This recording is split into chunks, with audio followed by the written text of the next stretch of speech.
ทิตย์บุมีฮอตตะเวนทุกคนบรรยากาศมืดครึ้มบรรยากาศริมโขงกราบสบายดีเด้อค่ะทุกคนนะสบายดีเด้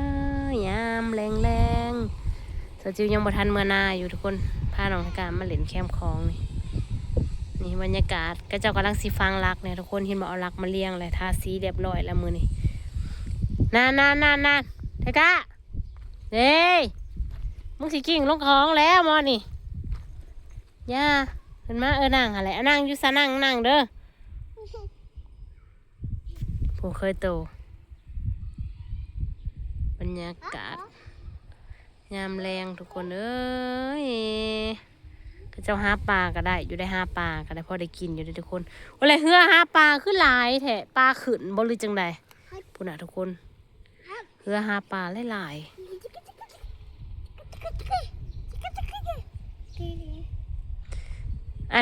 อันมือได้ก็จะสิฟังรัก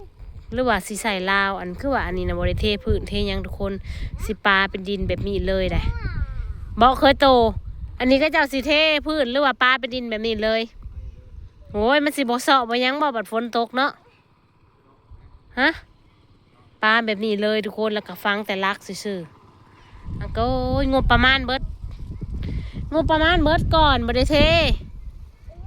ไม่ได้เกตแบบนี้แล้วก็จบแล้วก็ฟังรักก็สิใส่ลาวสิลีอยู่แต่ว่า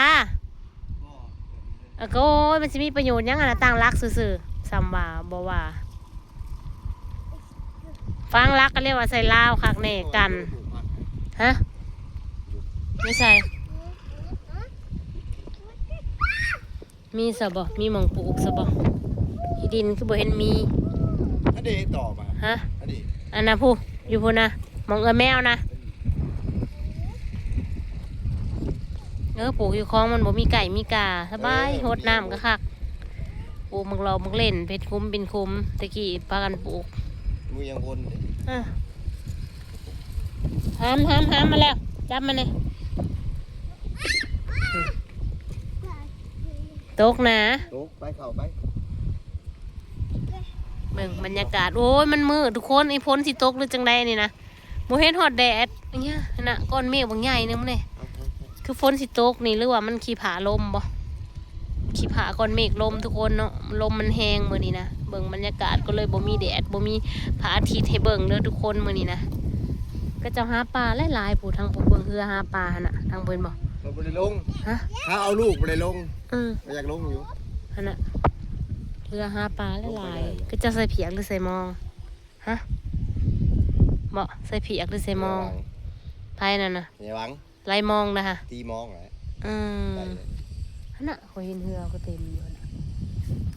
เจ้าว่าได้ฮันน่ะแล้วก็แม่นน่ะลำน่ะเนาะฮันน่ะก็เจ้าหาปลานะเรือหาปลาลายได้หมดนี่ปุ๊บทั้งปุ๊บเฮ้ยลุงกวางก็กำลังสิไปแล้วถามเมียเรามาสี่มองโอ้ยได้เงินมองก็ได้แพงกันได้แพงนะนั่งอยู่หันเลยลูกนั่งลงมานี่อันคุ้มเมื่อกี้หินก็เลยสิลงคุ้มซะก่อนแหละบ่ฟังจะเถื่อนะ2,000เล็กหน่อยมาหลินเต้ลงแต่ละมือซื้อมองไหลยังแพงอะไรมองมันปลาแบบว่าอันก็จะตีเอาปลามันกับปลาใหญ่ได้ยามนี่ตัวใหญ่เติบแต่ว่าความไม้แบบบ่เหม็นปลาขึ้นดอกแต่ว่ามันก็พอได้กินนะก็เจ้าหานะผูกทางใต้ผูกเรือเต็มเลยพี่น้องบรรยากาศมื้อนี้มาอัปเดตเบิ่งถ่ากันเสื่อนไก่สิแล้วแล้วมีแต่ฟังรักนี่ก็คือจบอันนั้นในสาก็จะเฮ็ดฮอดใส่แหละคันไดแคนดิวไปเบิ่งคันไดป่ะฮัมเบิ่งคันไดป่ะคันไดลงลงคลองป่ะไปทางพี่ทางไปเล่นนี่กระโดดมาเล่นเอากระโดดโค้งสีขาวบ่เอาคือได้ยินเสียงแล้วน้ำบกได้นี่น้ำบกแห้งอะไรเด้น่ะเนี่ยไทยเท่านี้เราก็สิไปไล่มองกันดิน้ำบกแห้งได้ทุกคน บกจนหอดดินทรายอยู่นี่แหละห้ามอย่าไปไทกาเอ้ยมึงน้องไทกาพี่น้องนะตกนะอยู่หันอะไรยืนโหลดแมคโคร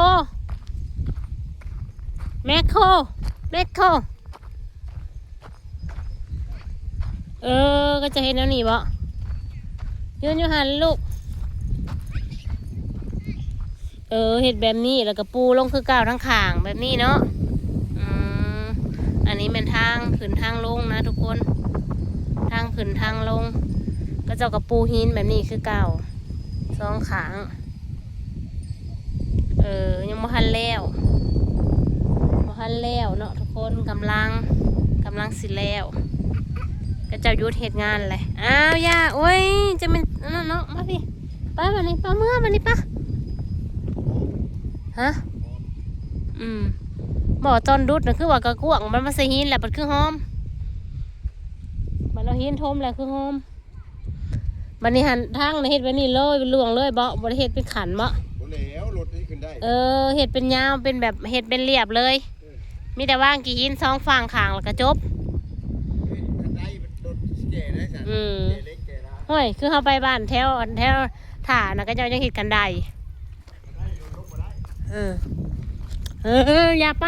ต้องขึ้นทางพูขึ้นทางเฮือนพูมาปะน้ำมันเป็นนะพญานุ่งแล้วเบิ่งแล่นแล่นดีๆโอ้ยจะเป็นซาดย่างกับโบเป็นมิจะแล่นย่างเดียวแล่นเต้นมานี่เต้นน้องไทกาโอ้มันบ่มีหอดแดดเบิ่งกว่าผ่านเบิ่งอันก้อนเมฆนะบักใหญ่ป้านว่างูนพ้นนี่คืองูนพ้นนี่แหละนะก้อนบักใหญ่นึงอยู่ในตะเวนนี่มันก็เลยเห็ดบ่ให้เห็นตะเวนนะยืนอยู่หันเลยฮัมมันบ่มีแนวกั้นได้นี่นะหมอก็จะสิพังรักไว้นี่แล้วก็ย่านะเอานงบ่ได้เห็ดแนวกั้นซะบ่ลาวนะโอ้ยคันฟังรักแบบนี้แล้วก็ย่าแล้วบ่พังดีกว่าเนาะถ้าเบิ่งบัดแล้วห่วยฟังบ่แล้วมันต้องมีลาวพร้อมได้ปูนเทคักแหน่หั่นแหละเนาะ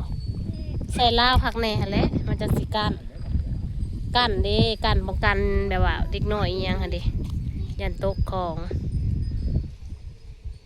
นั่นไล่มองหั่นน่ะพญาวังหั่นน่ะเนาะจะไปลงบ่คือเห็นคนขณะเห็นคนลายอยู่เรือลายอยู่ได้นี่เห็นมันสิไปบ่นี่พูนี่เป็นเมื่อลามเป็นยังไงเราสิไปไล่มองมือนี่ลมนะป้าห้ามคืนป้าลมแห้งแท้ๆนี่นะเบิ่งมันมีหอดแสงแดดนี่พอมาลมมันแบบหนาวนะลมแต่เสาเท่าค่ำเลยมือนี่ทุกคนมือนี้มันมีหยังมากมายมาถ่ายของอีกแล้วเนาะมาบ้านก็เลยได้ลงมาถ่ายน้ำบกแห้งแล้วนี่ น้ำบกจนเห็นขี้ดินทั้งหลุมเลยอันก็เป็นลายสั้นแท้เป็นลายหวักแท้เนาะ2-3หวักเลยอันนี้ฮะแต่กับลงก็จะสิลงในแดนค่ะลงยากเลยนี่เห็นแดดแล้วอ๋อมันบ่ทันค่ำปูตะเวนยังอยู่ทั้งตะเวนบ่ทันแดงเขาลงมาไวเพราะว่ามันคืบมานะทุกคนเขาก็เลยลงมาคลองไว้มื้อนี้แดดถ้าก็ออกตกนะครับป้าขึ้นเมื่อป้าไม่สิตกป้ากิ่งลงนี้ในหอดหน้าบ่ได้ค่ะเห็นบ่ป้าทุกคนขึ้นเมื่อป้านี่เบิ่งนี่ก็เสียงลมนะพี่น้องลมแห้งอะไรเนี่ยยืนอยู่นี่จะจักปิวโอ้ได้ค่ะสะพานลมกระดอกกระเดียแทนนี่นะลมโอเคทุกคนจะจิ้วขึ้นเมื่อก่อนเมื่อนี้ก็มาอัปเดตกันเตือนให้เบิ่งนะทุกคนเดี๋ยวถามมาเบิ่งอีกว่าก็จะเฮ็ดแล้วสำเร็จเบิดทุกอย่างเลยจะจิ้วสิมาถ่ายเบิ่งอีกเนาะรอบหน้านะจ๊ะจังได้ก็ฝากกดไลค์กดแชร์กดติดตามด้วยทุกคนเด้อนะคะเพื่อเป็นกำลังใจให้จะจิ้วคลิปต่อไปเด้อจ้าพี่น้องค่ะพบกันคลิปหน้าเด้อ